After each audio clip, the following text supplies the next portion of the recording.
Hey everybody, it's Joel. I'm back with another figure review. Today we're looking at Jessica Drew's Spider-Woman from the Legend series, the Marvel retro card. So let's go ahead and take a quick look at the packaging. Obviously you're going to see everything that's in there. We've got Jessica in all her Spider-Woman goodness. And then we've got a couple of open hands for her. We have some comic art, box art for Jessica Drew. Spider-Woman on the side, Marvel Legend series. And then we have the Spider-Man logo at the top with Marvel. So that's the front, and this is the back. So again, you have product shot, you have a comic book image on the back in blue there. We've got our product shot of her in a dynamic pose, Jessica Drew Spider-Woman. And then, there you go, there's her bio. If you want to read it, go ahead and hit pause. Which is funny because I think she actually has two known origin stories, one of which included her being a spider that was mutated into a human. So go figure. That's the box. Let's go ahead and get her out and take a closer look at her. Okay, so we've got her at the box. Let's go ahead and just take a close look at some of the detail.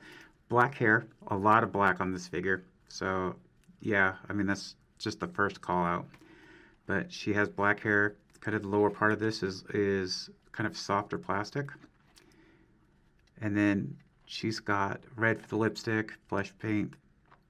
The eyes are white. Forehead there, it looks like she's kind of got some gold paint and then a red line accent.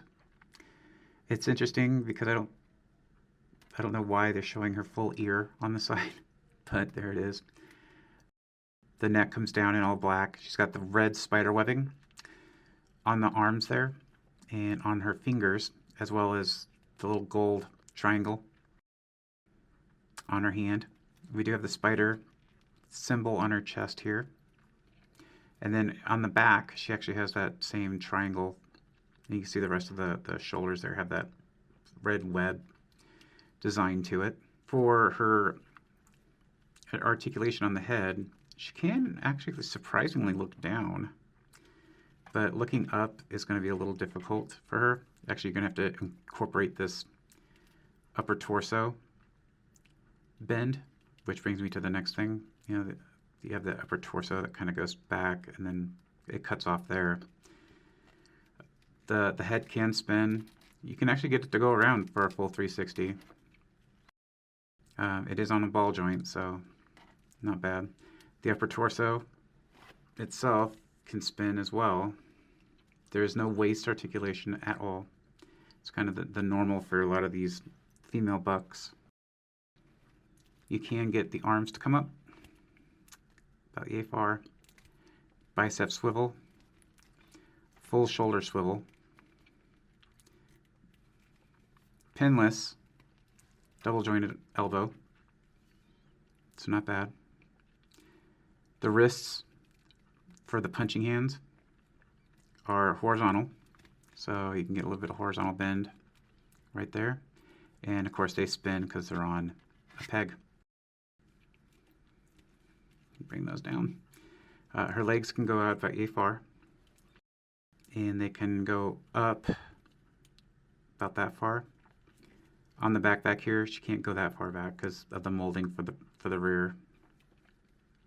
She does have a thigh swivel. She has pinned double jointed knee. I don't know why they went pinless on the elbow and pinned on the knee, but there it is. Ankle's got the side-to-side swivel, but it doesn't like moving down. I'm not going to force it, but I think once I warm it up, you'll be able to point the toes or the foot down and kind of bring them up a little bit. And then on the back here for design, she's got the same yellow and red triangle with stripes and then some spider webbing on the feet here, which kind of doesn't actually detail on the base of the foot. But yeah, that's her colors and stuff, and her articulation. I mean, she looks good out of the box. She does come with 2 extra hands. We've got 2 open hands for her. You got the red paint, or the yellow and gold and red, and then webbing on the fingers. This has a horizontal bend to it, so you know you can kind of get that to do that. And then she has this hand as well. Again, this is more spaced out. If you look at the 2 hands, So this one is, the fingers are closer together. This one is more spread out. You can swap them out. Just pulling on the plug and popping them in like that. Those are her hands there. And they look good. They definitely work well. So if anyone's actually wondering about this costume, this came out in 2019 in her short-lived comic book. This was the new suit that she was wearing during that. I think the first episode she wore her old red, like mostly red suit, and then was gifted this. So yeah, there's that. Let's take a look at some comparisons here. So got Jessica up here, and for comparison I brought in Spinneret because it's the exact same body mold and figure except for the heads. And you can see they stand the same height. Guess I have a good comparison. The black spider versus the white spider, I guess. They both have red, so they have that in common. They can build a friendship on that. Then we go ahead and take a look at the side here. So I think, I could be wrong, but I think it's the hairstyle for Mary Jane. She might be a little bigger. Maybe not, I don't know. But there's your side and front comparisons for the two. So there you go. Okay, so yeah, that's it, man. That's Jessica Drew. That's Jessica Drew, Spider-Woman. Really good figure. I think pretty decent all in all. Shame they couldn't add a little bit more articulation, you know, at least in the lower abs, kind of like what they did with Black Widow. But I think that's going to be my new measuring stick for a lot of the female bucks. But I like the figure. I like Jessica Drew. I've always been kind of a fan of hers. So I'm glad I picked her up. If you guys see her, go ahead and get her. I don't think you're going to be disappointed with her at all. So I want to thank you guys for joining me on the review. I hope you guys enjoyed it. Don't forget to give us a like and a subscribe.